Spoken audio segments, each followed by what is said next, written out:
Bismillahirrahmanirrahim.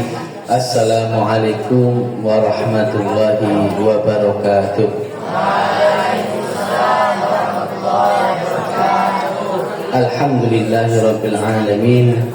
Wassalatu wassalamu ala asyrafil anbiya'i wal mursalin Sayyidina wa maulana Muhammadin wa ala alihi wa sahbihi ajma'in. Wala hawla wala quwwata illa billahil aliyyil azim. Alhamdulillah, pada hari ini kita dipertemukan kembali pada dars atau kajian kitab Fathul Qorib Al-Mujib yang dikolaborasikan dengan kitab Himpunan Putusan Tarjih Muhammadiyah. Pada minggu lalu telah kita bahas tentang Muassisul Madhab, tentang biografi pendiri Madhab Syafi'i, yaitu Imam Syafi'i Muhammad bin Idris Asy-Syafi'i. Dan juga telah kita bahas tentang rihlah ilmiah, yaitu berawal dari Mekah, lalu ke Madinah, lalu ke Irak, lalu ke Yaman, lalu ke Mesir, dan lain sebagainya, dan macam-macam. Ini perlu kita teladani, karena kita menuntut ilmu itu memang harus dengan segenap hati. Jadi salah satu cara menuntut ilmu dengan segenap hati, mencari ilmu dimanapun itu berada. Jadi dimanapun itu berada, kita harus mencarinya. Jika ilmu itu tidak ada di tempat kampung kalian, pergi ke kecamatan. Jika tidak ada, ke kabupaten. Jika tidak ada, ke satu provinsi. Jika tidak ada, seluruh Indonesia. Jika di seluruh Indonesia tidak ada, maka carilah di luar negeri. Ini sangat penting. Dan keseriusan yang kedua adalah mendengarkan ketika ada ceramah, ada kajian, dan tidak berbicara sendiri-sendiri. Ini adalah keseriusan, contoh keseriusan dan cara kita meneladani Imam Syafi'i. Dan juga jika ada yang kosong diisi, karena dari inilah Imam Syafi'i belajar dengan cara ini. Yang selanjutnya, ketika Imam Syafi'i itu sudah membuat madhabnya yang qadim dan jadid dan meninggal di Kairo, Mesir pada tahun 204 Hijriah. Lalu Imam Syafi'i, lalu bagaimana selanjutnya ajaran-ajaran dari Imam Syafi'i? Selanjutnya adalah kita berbicara tentang sejarah, apa yang sudah Imam Syafi'i perbuat, apa juga yang sudah murid-muridnya perbuat terhadap ajaran-ajaran Imam Syafi'i. Telah kita lihat, telah kita bahas kemarin bahwasanya madhab itu sangat banyak. Ada madhab Al-Laythi, ada madhab Sufyan Ats-Tsauri, ada madhab Dawud Adh-Dhahiri. Tetapi banyak dari madhab itu yang hari ini tidak tersisa, tidak ada wujudnya, tidak ada ajarannya. Kenapa? Karena murid-muridnya tidak berjuang sekeras tenaga untuk bisa mengembangkan dan menyebarkan madhabnya dan pendapat-pendapatnya. Ini penting. Maka dari itu, jika tidak menyebarkan, diusahakan, dipelajari lagi, maka madhabnya akan hilang. Nah, dan madhab Syafi'i yang muridnya terkenal sangat banyak sekali, murid-muridnya ini akhirnya mengembangkan, mempelajari kembali, mengembangkannya, sampai akhirnya madhabnya masih ada hingga hari ini. Bagaimana perkembangannya? Perkembangannya terbagi menjadi 5 fase. Ini penting, semuanya bisa ditulis. Jadi perkembangan madhab Syafi'i ada 5 fase. Nah, 5 fase atau 5 tahapan. Yang pertama adalah waqala Syekh hafizahullah taala wa nafa'na bihi wa bi ulumihi fid dharain amin. Al-marhalatu al-ula. Jadi fase yang pertama huwa at-ta'sis, fase perintisan. Fase perintisan ini kapan? Wantahat biwafatil Imam Asy-Syafi'i radhiyallahu anhu wa taraka lana kitabahu wa ghairahu. Jadi fase perintisan ini adalah fase ketika Imam Syafi'i merintis madhab tersebut. Ketika Imam Syafi'i hidup, merintis, mengumpulkan qawaid itu dari dasar dan menjadikannya suatu pedoman yang komplit. Akhirnya jadilah madhab Syafi'i, yang itu ada madhab qadim, madhab yang lama ketika di Irak, dan madhab jadid ketika di Mesir. Ini satu. Dan kapan berakhir fase perintisan ini? Berakhir fase perintisan ini dengan meninggalnya Imam Syafi'i. Nah, dengan meninggalnya Imam Syafi'i selesai masa perintisan itu. Ini adalah fase yang pertama. Nah, dari 5 fase tersebut. Fase yang kedua adalah marhalatun naql, fase periwayatan. Fase yang kedua adalah fase periwayatan. Apa periwayatan? Maksudnya apa yang dikatakan oleh Imam Syafi'i, apa yang sudah ditulis oleh Imam Syafi'i, apa yang sudah menjadi karya dari Imam Syafi'i, itu ditulis, dihafalkan, dan disebarkan. Nah, ini penting. Karena banyak dari madhab-madhab yang itu karena tidak ditulis akhirnya bingung. Nah, seperti itu. Akhirnya tidak terlacak. Marhalatun naql ini merupakan fase yang sangat penting. Karena jika ajaran-ajaran Imam Syafi'i, produk-produk ijtihadnya, istimbatnya tidak ditulis, maka akan hilang. Dan fase penulisan inilah yang dinamakan fase periwayatan atau marhalatun naql, fase periwayatan. Maka dari itu ini adalah fase yang sangat penting. Wa qama fiha talamidhuhu wa ashabuhu binasril madhab wa min ashhuri kutubihim Mukhtasar al-Imam al-Muzani. Jadi murid-murid Imam Syafi'i pada masa ini, selain itu ditulis, selain itu dibukukan, juga disebarkan. Madhab Syafi'i ini juga disebarkan oleh para murid-muridnya. Nah, dan tulisan atau kitab yang paling top atau paling penting di fase ini adalah kitab yang namanya Mukhtasar al-Imam al-Muzani. Mukhtasar al-Imam al-Muzani. Nah, ini Mukhtasar al-Imam al-Muzani adalah kitab terpenting yang ada di fase kedua ini atau fase periwayatan. Siapa Imam Muzani itu? Imam Muzani itu adalah salah satu muridnya Imam Syafi'i. Maka dari itu Imam Syafi'i menulis apa yang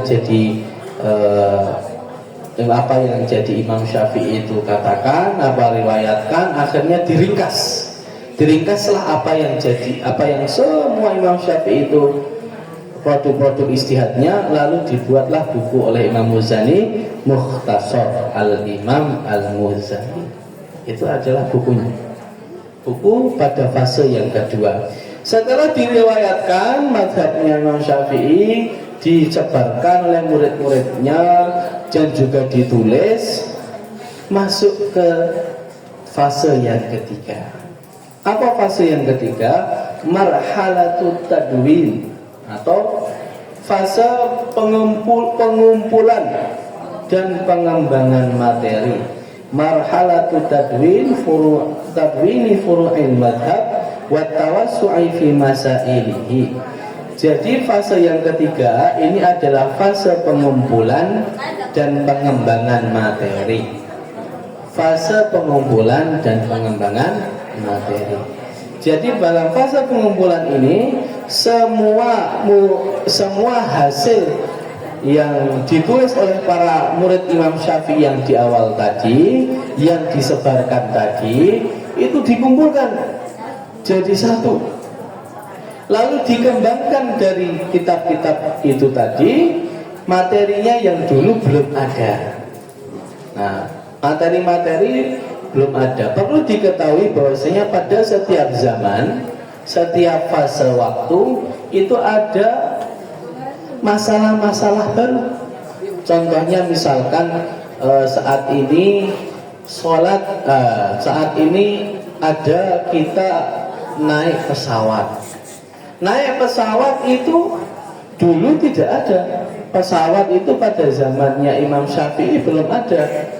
Maka dari itu, karena masalah itu baru, akhirnya masalah-masalah ini, perkembangan zaman itu baru, masalah-masalah yang tadi belum ada, bagaimana caranya kita berijtihad sesuai dengan kaidah-kaidah Imam Syafi'i pada fase yang ketiga ini. Jadi fase yang ketiga ini adalah fase pengumpulan semua riwayat dari Imam Syafi'i yang sudah disebarkan tadi dan juga dikembangkan materinya. Fase pengembangan materi. Dan pada fase ini karena madhab Syafi'i sudah tersebar kemana-mana, akhirnya banyak dari kelompok-kelompok tertentu dari blok-blok penyebaran madhab Syafi'i ini akhirnya memiliki ciri khas sendiri-sendiri. Nah, salah satu yang memiliki ciri khas yang kuat ada dua kelompok. Kelompok ulama Irak, Thariqatul Iraqiyyin. Nah, yang pertama adalah Thariqatul Iraqiyyin, yaitu kelompok ulama Irak. Kelompok ulama Irak. Wa ala ra'siha Asy-Syaikh Abu Hamid Al-Isfirayini. Dan pemimpinnya siapa? Kelompok ulama Irak ini Syekh Abu Hamid Al-Isfirayini. Siapa? Syekh Abu Hamid Al-Isfirayini. Nah, itu adalah pemimpin kelompok ulama Irak itu tadi. Dan diikuti siapa? Diikuti murid-muridnya. Murid-muridnya sangat banyak sekali. Siapa murid-muridnya? Salah satunya adalah Al-Mawardi. Al-Mawardi. Al-Mawardi. Terus siapa lagi? Abu Thayyib At-Tabari. Abu Thayyib At-Tabari. Selanjutnya siapa lagi? Al-Bandaniji. Nama itu, nama orang. Al-Bandaniji. Siapa lagi? Ada Al-Mahamili. Nama orang Al-Mahamili. Al-Mahamili. Siapa lagi? Ada Sulaim Ar-Razi. Sulaim Ar-Razi. Siapa lagi? Ada banyak sekali. Dan selanjutnya dan lain-lain. Jadi Thariqatul Iraqiyyin, kelompok ahlul Irak ini memiliki ciri khas apa? Seperti yang dikatakan oleh Imam Nawawi, qala al-Imam An-Nawawi fi muqaddimati majmu'ahi. Thariqatul Iraqiyyin fi naqlin nusus Syafi'i wa qawaid madhhabihi wa wujuhi mutaqaddimi ashabihi atqan wa asbat min naql Khurasaniyin ghaliban. Jadi kelebihan kelompok ulama ahlul Irak ini adalah naql atau riwayat nas dari Imam Syafi'i, qawaid tata caranya. Nah, tata caranya dan juga istihad murid-murid Imam Syafi'i di awal tadi. Ini periwayatannya lebih kokoh, lebih baik, periwayatannya lebih jelas. Nah, ini adalah kelebihan dari kelompok ulama ahlul Irak. Nah ini penting. Kelompok ulama ahlul iraq. Jadi kelebihannya periwayatannya lebih jelas, lebih kokoh, lebih kuat, lebih baik daripada kelompok lainnya. Ini adalah kelebihan dari kelompok ulama ahlul iraq. Terus ada kelompok, berarti kalau ada kelompok ulama ahlul iraq, ada kelompok yang lain. Ada. Kelompok yang kedua adalah kelompok ulama Khurasan. Kelompok ulama Khurasan. Di mana Khurasan itu? Nah, nanti dicari di peta di atlas. Yang selanjutnya adalah kelompok ulama Khurasan. Nah, pemimpinnya siapa? Wa ala ra'siha al-Qaffal as-Saghir. Jadi pemimpinnya namanya Al-Qaffal. Al-Qaffal as-Saghir. Abu Bakar Al-Marwazi. Namanya panjang sekali. Al-Qaffal as-Saghir Abu Bakar Al-Marwazi. Itu nama pemimpinnya. Nama pemimpinnya Abu Bakar Al-Marwazi. Terus diikuti siapa murid-muridnya? Banyak sekali murid-muridnya. Siapa murid-muridnya? Yang pertama adalah Abu Muhammad Al-Juwaini. Abu Muhammad Al-Juwaini. Itu muridnya. Siapa lagi? Banyak. Selanjutnya ada Al-Furani. Furani, namanya Al-Furani. Siapa lagi? Banyak. Salah satunya Al-Qadhi Husain. Al-Qadhi Husain, muridnya Al-Qadhi Husain. Siapa lagi? Banyak. Abu Ali As-Sinji. Abu Ali As-Sinji. As-Sinji. Siapa lagi? Namanya banyak. Al-Mas'udi. Al-Mas'udi itu namanya murid-murid atau orang yang mengikuti Qaffal as-Saghir Abu Bakar Al-Marwazi. Ini penting sekali. Bedanya apa kelompok ulama Irak dan kelompok ulama Khurasan? Bedanya jika tadi kelompok ulama Irak itu periwayatannya lebih kuat, kelompok ulama Khurasan dikatakan oleh Imam Nawawi di Muqaddimah Majmu' wa tariqatul Khurasaniyin ahsanu tasarrufan wa tafri'an wa tartiban ghaliban. Jadi kelebihan kelompok ulama Khurasan adalah masalah-masalah yang dikembangkan lebih banyak daripada kelompok yang pertama, kelompok ulama Irak.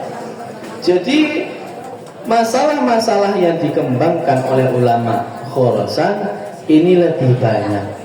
Ini penting untuk diketahui. Jadi selain itu kitab-kitabnya, masalah-masalahnya lebih tertib diatur. Jadi itu kelebihannya. Jadi lebih tertib dan juga masalah-masalahnya lebih banyak. Pengembangan materinya lebih banyak daripada kelompok ulama Irak. Nah, itu jadi memiliki kelebihan masing-masing. Nah, maka dari itu inilah indahnya Islam ya. Jadi setiap orang memiliki kelebihan sendiri-sendiri dan setiap kelompok memiliki kelebihan sendiri-sendiri. Akhirnya setelah riwayat-riwayat dari Imam Syafi'i itu dikumpulkan dan dikembangkan materinya, apa yang terjadi? Tibalah fase selanjutnya, yaitu fase yang keempat, yaitu fase pematangan. Fase pematangan. Fase pematangan. Maksudnya fase pematangan itu apa? Fase di mana yang sudah dikumpulkan itu tadi, materi-materi yang sudah dikumpulkan dan sudah di masalah-masalahnya lebih dikembangkan lagi materinya. Akhirnya yang tadi dikembangkan materinya diteliti lagi benar-benar apakah ini benar atau belum, apakah sudah sesuai dengan kaidah-kaidah usul fikih belum, sesuai dengan kaidah-kaidah madhab atau belum, sesuai dengan kaidah-kaidah yang sudah dituliskan oleh Imam Syafi'i atau belum. Disinilah tiba masa pematangan, dan juga dikembangkan lagi materinya. Siapa yang menjadi pemimpin di fase pematangan ini? Ada dua ulama yang masyhur. Siapa? Wa kana ala yaday syaikhai al-madhhab ar-Rafi'i wan Nawawi. Jadi dua pemimpin tersebut siapa? Imam Nawawi dan Imam Rafi'i. Imam Nawawi dan Imam Rafi'i, dua pemimpin tersebut. Nah, Imam Nawawi dan Imam Rafi'i memiliki kitab-kitab yang sangat berharga, karena itu merupakan kitab yang matang istilahnya, istilah kitab dalam fase pematangan. Jadi Imam Rafi'i memiliki kitab yang pertama Al-Muharrar. Kitab yang pertama Al-Muharrar. Terus yang kedua adalah Syarh Kabir. Syarh Kabir. Dan yang ketiga adalah Syarh Shaghir. Nah, Syarh Kabir dan Syarh Shaghir. Kitab Syarh Kabir dan Syarh Shaghir merupakan penjelasan dari kitab Al-Wajiz punya Imam Ghazali. Ini penting untuk diketahui. Kitab Imam Rafi'i yang itu Al-Muharrar. Kitab Al-Muharrar ini bahkan menjadi kitab undang-undang yang ada di Paugeran Kesultanan Ngayogyakarta Hadiningrat. Jadi kitab Al-Muharrar punya Imam Rafi'i dijadikan kitab pedoman undang-undang di mana? Di Kesultanan Yogyakarta dulu. Seperti itu. Jadi undang-undang Imam Rafi'i ini jauh banget ini ya. Jauh banget, tapi sudah sampai Jogja. Dan kitabnya jadi pegangan di Kesultanan Yogyakarta Hadiningrat dulu. Nah, kitab Al-Muharrar ada lagi yang banyak, nanti akan dijelaskan. Dan Imam Nawawi memiliki kitab yang sangat penting, yaitu Al-Minhaj. Namanya Minhaj. Al-Minhaj. Terus selanjutnya apa? Al-Majmu'. Kitabnya yang kedua adalah Al-Majmu'. Dan yang ketiga adalah Rawdatut Talibin. Rawdah atau Rawdatut Talibin. Ketiga kitab tersebut merupakan kitabnya Imam Nawawi. Nah, di kitab Imam Nawawi tersebut masalah-masalah diteliti dan dirojihkan. Apa itu dirojihkan kemarin? Dirojihkan, dipilih mana pendapat yang ini kuat. Nah, akhirnya pendapatnya karena banyak, riwayatnya banyak, dipilih mana yang lebih kuat. Akhirnya itu yang dipakai. Ini adalah marhalah atau fase yang keempat. Setelah fase yang keempat ini, tibalah fase yang terakhir, yaitu adalah fase yang madhab itu matang. Fase yang sudah matang. Tadi pematangan, sekarang sudah matang. Jangan sampai gosok. Ya. Jadi fase pematangan, terus sekarang matang. Al-marhalatu al-khamisatu marhalatul istiqrar. Marhalah tempat di mana itu fase sudah matang. Wa tatamathalu fi juhudil faqihaini al-'azimaini Ibnu Hajar al-Haytami fi kitabih Tuhfatul Muhtaj bi Syarhil Minhaj wa Syamsu ar-Ramli fi kitabih Nihayatul Muhtaj ila Syarhil Minhaj. Jadi dalam fase yang terakhir ini, di mana madhab sudah matang, itu dipimpin oleh dua orang ulama besar. Siapa yang dua ulama tersebut? Yang pertama namanya Ibnu Hajar al-Haytami. Ibnu Hajar al-Haytami. Ibnu Hajar al-Haytami memiliki kitab yang namanya Tuhfatul Muhtaj. Tuhfatul Muhtaj. Kitab Tuhfatul Muhtaj ini juga menjadi salah satu sumber paugeran atau undang-undang yang ada di Kesultanan Ngayogyakarta Hadiningrat, Kesultanan Yogyakarta.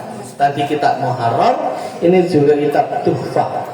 Kalau di sana tulisannya kitab Topah, kitab Topah. Nah, tetapi yang dimaksud adalah Tuhfatul Muhtaj, punya Imam Ibnu Hajar Al-Haytami. Yang kedua adalah Imam Asy-Syamsu Ar-Ramli. Imam Asy-Syamsu Ar-Ramli. Asy-Syamsu Ar-Ramli. Yang kedua adalah Imam Asy-Syamsu Ar-Ramli. Memiliki kitab apa? Nihayatul Muhtaj. Kitabnya namanya Nihayatul Muhtaj. Jadi apa peran dua imam ini dalam fase ini? Perannya adalah waqama bi istidraki ma baqiya min furu'il madhab tatabba al-masail fi syatal abwab. Jadi yang terakhir, apa yang Imam Ibnu Hajar dan Imam Ramli lakukan adalah melengkapi apa masalah-masalah yang belum ada di fase Imam Nawawi dan Rafi'i. Masalah-masalah yang belum ada itu juga dilengkapi di masa ini. Lalu juga apa? Lalu juga hal-hal yang belum dirajihkan pada zaman itu dirajihkan pada zaman ini. Ini adalah yang dilakukan oleh Imam Ibnu Hajar Al-Haytami dan Imam Ramli. Lalu setelah ini akan ada fase yang penting. Nah, salah satunya adalah fase yang ada yang dimana fase kitab kita yang akan pelajari, fasenya Fathul Qorib, di mana Imam Abu Syuja itu berada dalam fase ini, di mana Imam Ibnu Qasim Al-Ghuzi yang menjadi pensyarah pengarang kitab Fathul Qorib itu berada. Ini sangat penasaran sekali, sangat penting, dan akan dijelaskan minggu depan insyaallah ta'ala. Baik, hayanah tatin dirasatana di qiraatil hamdalah. Alhamdulillah. Wassalamualaikum warahmatullahi wabarakatuh.